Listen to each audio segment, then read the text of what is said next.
Murid, sekarang baca apa yang cikgu tulis di papan hitam. Ya, baca seorang demi seorang, mulai daripada Nordin bin Hanafi. Baca Nordin. Cikgu suka main bola, hari-hari cikgu main bola. Cikgu suka main bola, hari-hari cikgu main bola. Cikgu suka main bola, hari-hari cikgu main bola. Cikgu suka main bola, hari-hari cikgu main bola. Cikgu suka main bola, hari-hari cikgu main bola. Cikgu suka main bola, hari-hari cikgu main bola. Cikgu suka main bola, hari-hari cikgu main bola. Cikgu suka main bola, hari-hari cikgu main bola. Cikgu suka main bola, hari-hari cikgu main bola. Cikgu suka main bola, hari-hari cikgu main bola. Cikgu suka main bola, hari-hari cikgu main bola. Cikgu suka main bola, hari-hari cikgu main bola. Cikgu suka main bola, hari-hari cikgu tidur. Cikgu suka tidur, mari kita main.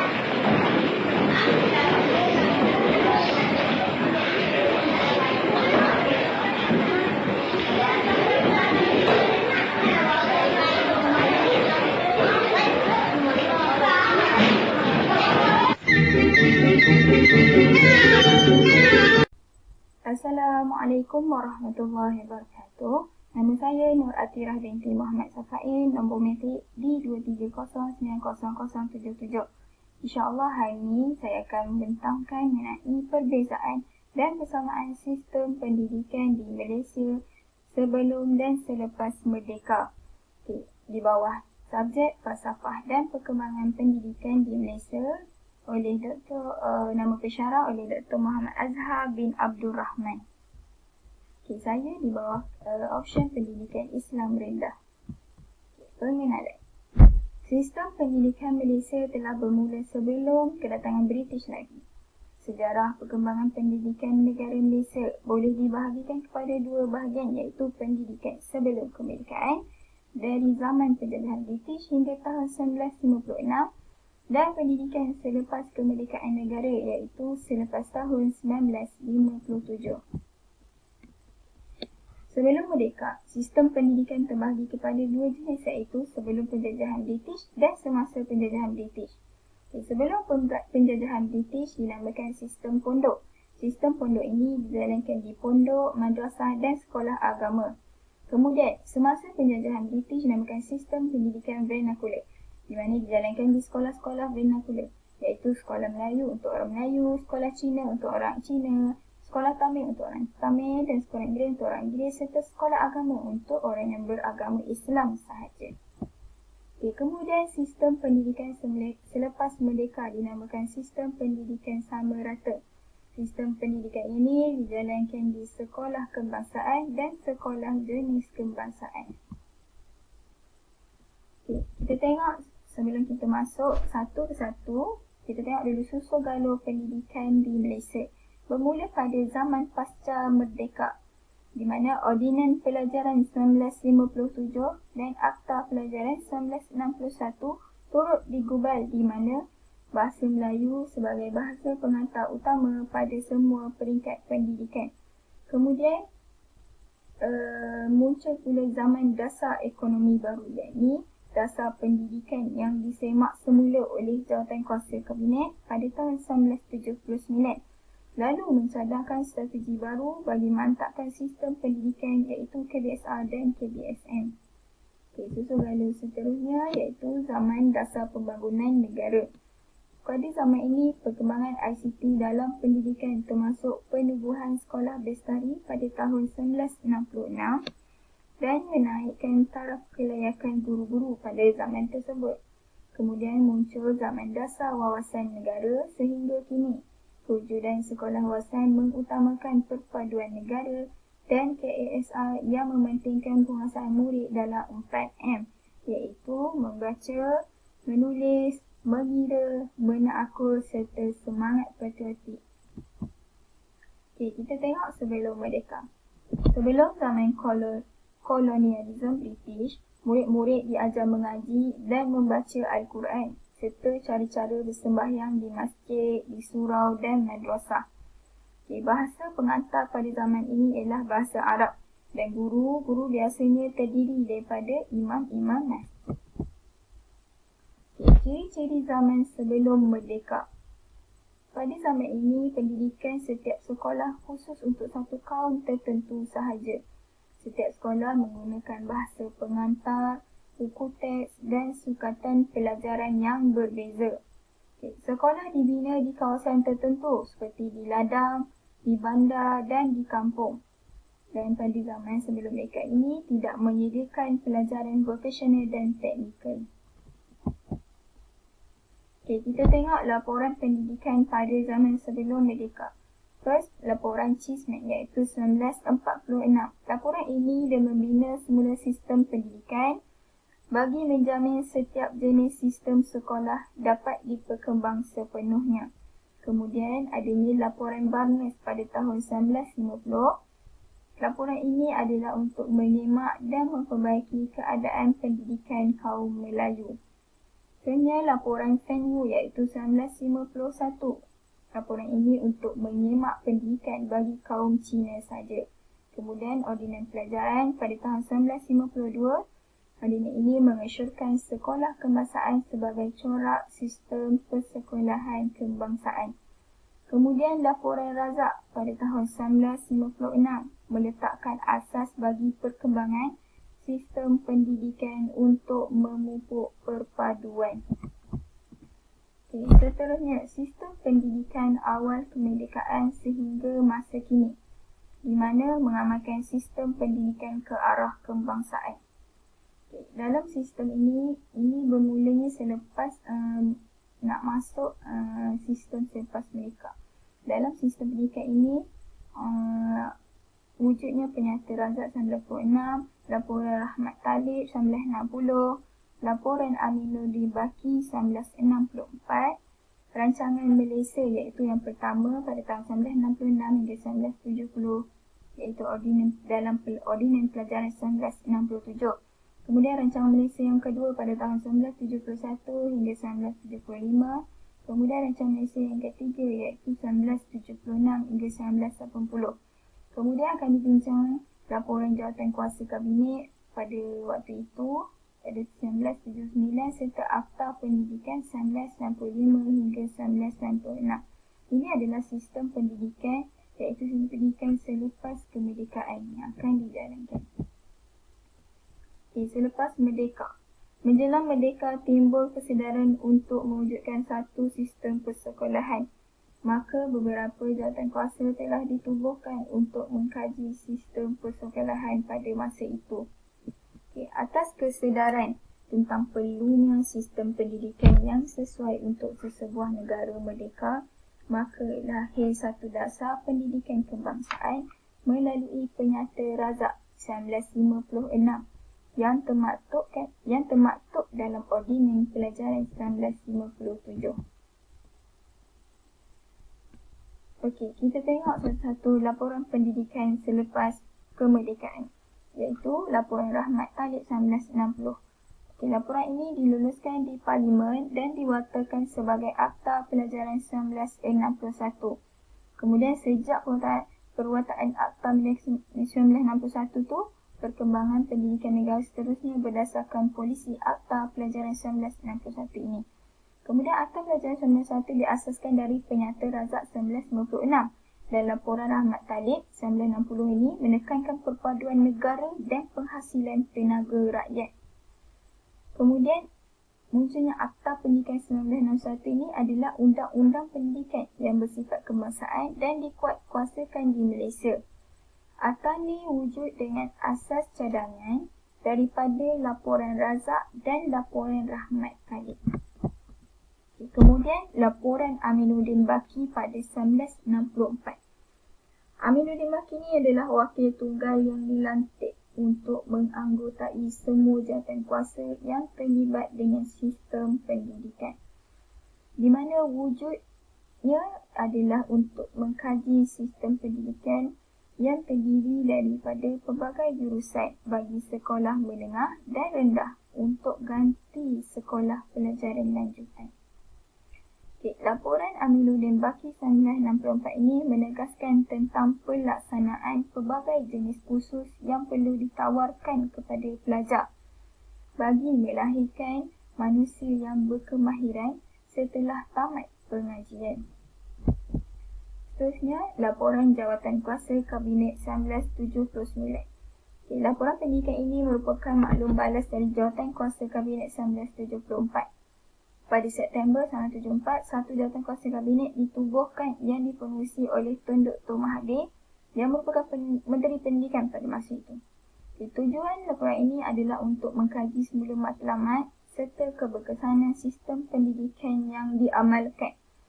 Selain itu, membuat ketetapan secara spesifik penentuan acuan warga negara Malaysia yang dibentuk dalam sistem pendidikan. Laporan Jawatankuasa Kabinet 1979 ini mengandungi penegasan terhadap 3M, iaitu menulis, membaca dan mengira. Kemudian peranan Kabinet lebih menyeluruh dalam hal perpaduan pengeluaran sumber manusia dan pembentukan peribadi. Seterusnya, Akta Pendidikan 1996. Ia adalah lanjutan kesinambungan pembaruan yang dibawa daripada Akta Pelajaran 1961 yang disebutkan tadi. Tujuannya adalah untuk memantapkan lagi sistem pendidikan kebangsaan sebagai usaha untuk jadikan Malaysia cemerlang dalam pendidikan. Seterusnya, kita tengok persamaan sistem pendidikan di Malaysia sebelum dan selepas merdeka. Persamaannya adalah pertama, penubuhan maktab perguruan bagi melahirkan lebih ramai guru Melayu yang terlatih dan berkualiti. Zaman sebelum dan selepas merdeka, dua-dua ada berfokus kepada ini. Kemudian, persamaan pendidikan di antara sebelum dan selepas merdeka lagi adalah pendidikan masih mementingkan sekolah vocational. Kemudian yang ketiga, bagi pelajaran bahasa Cina dan Tamil, perlu disediakan syarat sekiranya jumlah lebih daripada 15 orang pelajar yang ingin mempelajarinya. Kemudian yang keempat, setengah mata pelajaran dikekalkan walaupun diganti dengan nama lain, iaitu pada zaman sebelum merdeka, nama subjek tu digantikan pada zaman selepas merdeka. Hanya isi yang sama, cuma digantikan dengan nama sahaja. Kemudian yang kelima, mengekalkan penggunaan bahasa penjajah bagi pembelajaran bahasa Inggeris. Dan yang keenam, persamaannya adalah sistem pendidikan dipusatkan terutama bagi sekolah rendah dan sekolah menengah. Seterusnya, kita tengok perbezaan sistem pendidikan di Malaysia sebelum dan selepas kemerdekaan. Kita tengok pada tujuan. Tujuan sebelum merdeka pendidikannya hanya keperluan bagi setiap kaum. Manakala selepas merdeka, tujuannya pendidikan ada sebagai medium untuk perpaduan. Sebelum merdeka, pada pembinaan sekolah, ia didirikan sendiri oleh individu tertentu. Namun selepas merdeka, ia didirikan oleh kerajaan. Bahasa pengantar bagi sebelum merdeka adalah bahasa ibunda masing-masing. Kemudian selepas merdeka, mengamalkan bahasa Melayu sebagai bahasa pengantar. Bagi laporan pendidikan seperti yang dah diterangkan tadi, laporan pendidikan sebelum merdeka adalah laporan Cismen, laporan Barnes, laporan Feng Wu, ordinan pelajaran dan penyata razak. Kemudian laporan pendidikan selepas merdeka adalah Akta Pendidikan, Dasar Pendidikan Kebangsaan serta Pelan Induk Pembangunan Pendidikan PIPP. Kita tengok jenis sekolah. Perbezaan sebelum merdeka. Jenis sekolahnya adalah sekolah vernakular, iaitu sekolah Melayu, sekolah Cina, sekolah Tamil, sekolah Inggeris. Kemudian jenis sekolah selepas merdeka adalah sekolah kebangsaan, sekolah jenis kebangsaan, sekolah bestari serta sekolah wawasan. Sebelum merdeka, sekolah rendah ditawarkan di semua sekolah vernakular, manakala sekolah menengah sebelum merdeka hanya terdapat bagi sekolah Inggeris sahaja. Selepas merdeka, sekolah rendah diwajibkan kepada setiap kanak-kanak. Manakala selepas merdeka bagi sekolah menengah terdapat bagi semua jenis sekolah. Seterusnya, untuk tamat persekolahan. Sebelum merdeka, Melayu apabila sudah tamat persekolahan akan melakukan kerja-kerja kampung. Manakala Cina diletakkan bekerja sebagai buruh di Lombok dan manakala India diletakkan bekerja di estet iaitu ladang-ladang getah. Kemudian selepas kemerdekaan, setelah tamat persekolahan, dalam pendidikan semua pelajar, semua orang akan ditawarkan dengan pekerjaan yang bersesuaian dengan kemahiran masing-masing. Seterusnya, kita tengok kurikulum sekolah. Sebelum merdeka, kurikulum sekolah berbeza mengikut budaya masing-masing. Manakala selepas merdeka, kurikulumnya adalah selaras bagi semua sekolah. Manakala peluang pendidikan pula, sebelum merdeka hanya untuk bersekolah Inggeris dan elit sahaja. Tetapi selepas merdeka, peluang pendidikan itu terbuka kepada semua. Okey, yang seterusnya ialah tujuan pendidikan. Sebelum merdeka, tujuan pendidikannya adalah untuk meningkatkan kemahiran asas seseorang. Kemudian, selepas merdeka, tujuan pendidikan itu adalah lebih pada untuk melahirkan individu yang berintelektual, individu yang berpengetahuan. Seterusnya, kita tengok pada tenaga pengajar. Sebelum merdeka, tenaga pengajar pada zaman itu diimport dari China, India dan England. Manakala selepas merdeka, tenaga pengajarnya adalah keluaran daripada maktab-maktab perguruan. Seterusnya, kita tengok cara belajar. Sebelum merdeka, cara pengajarannya adalah menggunakan kaedah tradisional, iaitu kaedah lebih kepada kaedah hafalan. Kemudian selepas merdeka, cara pembelajarannya menggunakan kaedah moden, iaitu lebih kepada teknologi. Untuk bahasa yang dipelajari pula sebelum merdeka hanya belajar bahasa ibunda masing-masing. Kemudian selepas merdeka, bahasa Inggeris dan bahasa Melayu, dua bahasa ini diwajibkan dipelajari dalam pendidikan. Bagi jantina pula, sebelum merdeka tidak digalakkan bagi perempuan. Manakala selepas merdeka dan diwajibkan kepada setiap orang sama ada lelaki atau perempuan bermula dari kanak-kanak lagi.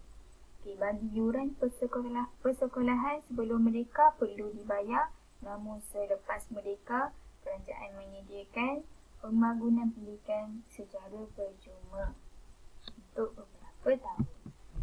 Kemudian bagi sumber kewangan.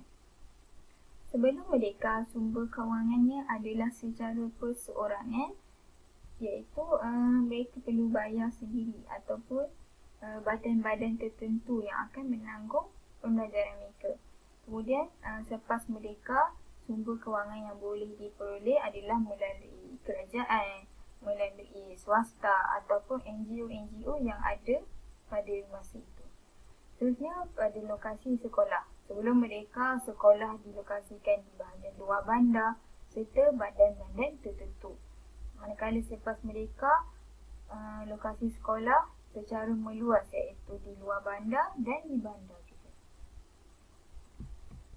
Kesimpulannya daripada persamaan atau perbezaan yang kita dapat tengok iaitu sebelum dan selepas merdeka, kewujudan sistem pendidikan ketika zaman penjajahan ini telah wujud polarisasi di tanah Melayu. Penubuhan sekolah-sekolah vernakular yang mementingkan kepentingan kaum masing-masing ni telah membawa pemisahan yang amat ketara antara penduduk di tanah Melayu. Oleh itu, kita haruslah bersyukur setelah kemerdekaan, sistem pendidikan Malaysia ini yang semakin berkembang dan sistematik berbanding dahulu. daripada saya. Assalamualaikum warahmatullahi wabarakatuh.